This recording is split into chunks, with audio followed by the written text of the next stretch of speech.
उठ जा नालायक, सुबह के 8 बजने को है। तुझे एग्जाम नहीं देना क्या? थोड़ी देर और सोने दीजिए ना पापा। तू उठता या फिर मैं तेरे ऊपर पानी फेंकूं? रोज गधों की तरह सोता रहता है, पेपर की कोई टेंशन ही नहीं है। और एक हमारा समय था जब हम पेपर में फेल होने के डर से रात भर पढ़ा करते थे, सो ही नहीं पाते थे। तो क्या आप उसका बदला मुझसे लेंगे? मैं 15 मिनट बाद उठ जाऊंगा, आप प्लीज जाइए, मुझे डिस्टर्ब मत कीजिए। इतना कहकर रौनक रजाई ढककर फिर से सो जाता है। तू ऐसा नहीं मानेगा, रुक मैं अभी पानी लेकर आता हूं। बस फिर क्या था, इतना कहकर वो भागते हुए बाथरूम में जाते हैं और पानी की एक बड़ी सी बाल्टी लाकर रौनक के ऊपर फेंक देते हैं।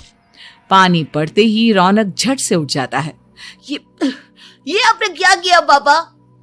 अब तो उठेगा नहीं तो यही करना पड़ेगा ना। वैसे थैंक्स डैड, आपके कारण ना अब मुझे नहाने की भी जरूरत नहीं पड़ेगी। चलिए अब आप माँ से बोलकर मेरे कपड़े निकलवा दीजिए, तब तक मैं ब्रश कर लेता हूँ। वैसे कल ना आप एक काम और करना, नहलाने के साथ साथ मुझे ब्रश भी करवा देना।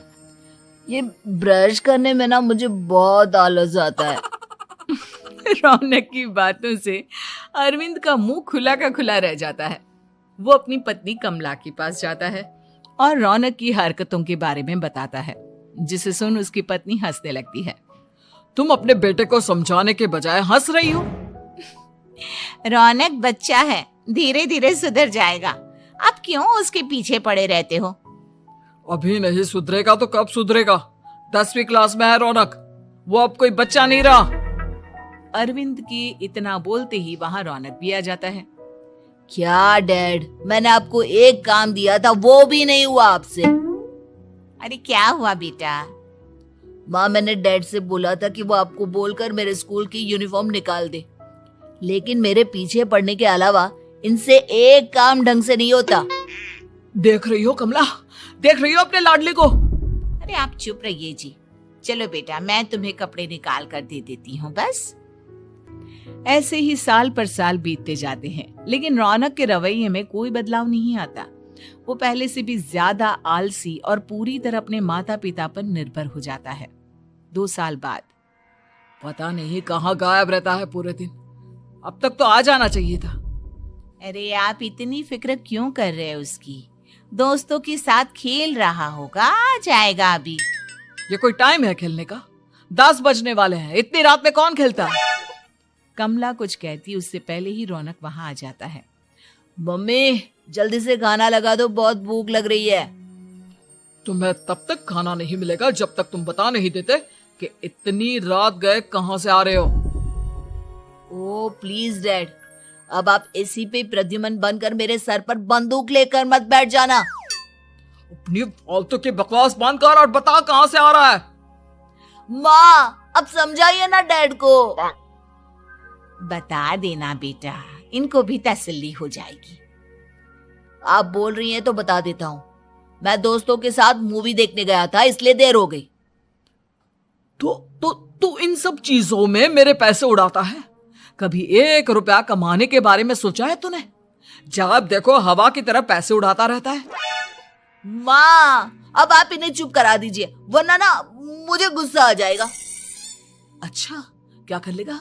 बता ना क्या कर लेगा तू? वैसे बात तो ठीक ही है, मैं कर ही क्या सकता हूँ, पैसे तो फिर भी मैं आपसे ही मांगूंगा ना। चलिए अब ये सब बात छोड़िए और मम्मी मेरे लिए खाना लगा दीजिए। अभी लगा देती हूँ बेटा। मैं बता रहा हूँ कमला, एक दिन ये ऐसे ही बिगड़ जाएगा। ओफो, आप क्यों इतना पीछे पड़े रहते हो मेरे बच्चे के? बात की बाद में देखेंगे, अभी आप शांति से उसे खाना खाने देंगे। अगले दिन डैडी मुझे 10,000 रुपए चाहिए। हाँ? अब इतने पैसे क्यों चाहिए तुझे? डैड आप बिना सवाल किए कभी पैसे नहीं दे सकते क्या? जब तक तू बताएगा नहीं तुझे पैसे भी नहीं मिलेंगे। अरे अब आप अपने बेटे को पैसे भी नहीं दे सकते? नालायक, तेरी उम्र के लोग नौकरी करते हैं और एक तू है जो नौकरी करने का नाम ही नहीं लेता कभी। आप लोगों के होते हुए भला मैं नौकरी क्यों करूं? अरे हम कब तक पैसे देंगे तुझे? तुझे भी तो अपने पैरों पर खड़ा होना होगा ना। कौन सा उधार के पैरों पर खड़ा हूं? अपने ही तो पैरों पर खड़ा हूं मैं। इसी तरह रौनक दिन प्रतिदिन लापरवाह होता जाता है। उसकी लापरवाही को देखते हुए अरविंद और कमला अपने बेटे की शादी कराने का फैसला लेते हैं और 1 महीने के अंदर अंदर ही रौनक की शादी मेघा नाम की लड़की से करा देते हैं। शादी के कुछ दिन बाद, रौनक मुझे एक अच्छी सी साड़ी चाहिए, आप ला दोगे ना? हाँ, क्यों नहीं। कितने तक की आती है साड़ी? यही करीब 5,000 तक की। तुम चिंता मत करो, मैं आज ही डैडी से पैसे मांगकर तुम्हारे लिए साड़ी ले आऊंगा। आप कब तक ऐसे ही अपने पापा से पैसे मांगते रहेंगी? कोई अच्छी सी नौकरी क्यों नहीं कर लेते आप? अरे डैड के होते हुए मुझे नौकरी करने की जरूरत ही क्या है? पर आप ऐसे कब तक उनसे पैसे मांगते रहेंगे? कुछ आपको अपने दम पर भी तो करना होगा ना। अब तुम भी बाकी लोगों की तरह मुझे ज्ञान देना शुरू मत कर देना। साड़ी चाहिए ना तुम्हें, मिल जाएगी बस। इतना कहकर रौनक अपने पिता से पैसे मांगने चला जाता है। डैडी, मुझे 5,000 रुपया चाहिए। अब 5,000 क्यों चाहिए तुझे? वो मेघा को साड़ी चाहिए थी। अरविंद आगे बिना कुछ कहे चुपचाप उसे पैसे निकाल कर दे देता है। कुछ दिन बाद, तुम्हें नहीं लगता कमला, रौनक हम पर पहले से भी ज्यादा डिपेंड हो गया है? मुझे तो अब उसके भविष्य की चिंता होने लगी है। कल को हमें कुछ हो गया तो वो क्या करेगा? काश तुमने पहले ये सोच लिया होता तो आज हमारा बेटा इतना लापरवाह नहीं होता। तब मुझे कहाँ पता था कि मेरा लाड़ प्यार उसे इतना बिगाड़ देगा कि वो इस हद तक लापरवाह बन जाएगा। कोई बात नहीं, अभी भी देर नहीं हुई। मुझे पता है उसे कैसे सुधारा जा सकता है। कैसे? अरविंद कुछ कहता उससे पहले रौनक वहां आ जाता है और पैसों के लिए हाथ फैलाने लगता है। डैड, मैं और मेघा बाहर घूमने जाना चाहते हैं। अरे वाह, ये आज सूरज कहाँ से निकला है? Dad please. अच्छा चलो अब मुद्दे की बात करो। मुझे अब 25,000 चाहिए। अब तुम्हें 1 रुपया भी नहीं मिलने वाला। अगर तुम्हें पैसों की इतनी ही जरूरत है तो कोई ढंग की नौकरी कर लो। मम्मी, आप कुछ कहिए ना डैड को। बेटा, वो गलत क्या बोल रहे हैं? ये सब हम तेरे भले के लिए ही तो कर रहे हैं। मम्मा, मैंने बताया ना आपको, मुझे नहीं करनी कोई जॉब वॉब। तो ठीक है, निकल जाओ हमारे घर से। तुम्हारे जैसे लोगों के लिए मैंने ये घर खड़ा नहीं किया है। जितना ये घर आपका है ना, उतना ही मेरा भी है। मैं कहीं नहीं जाने वाला।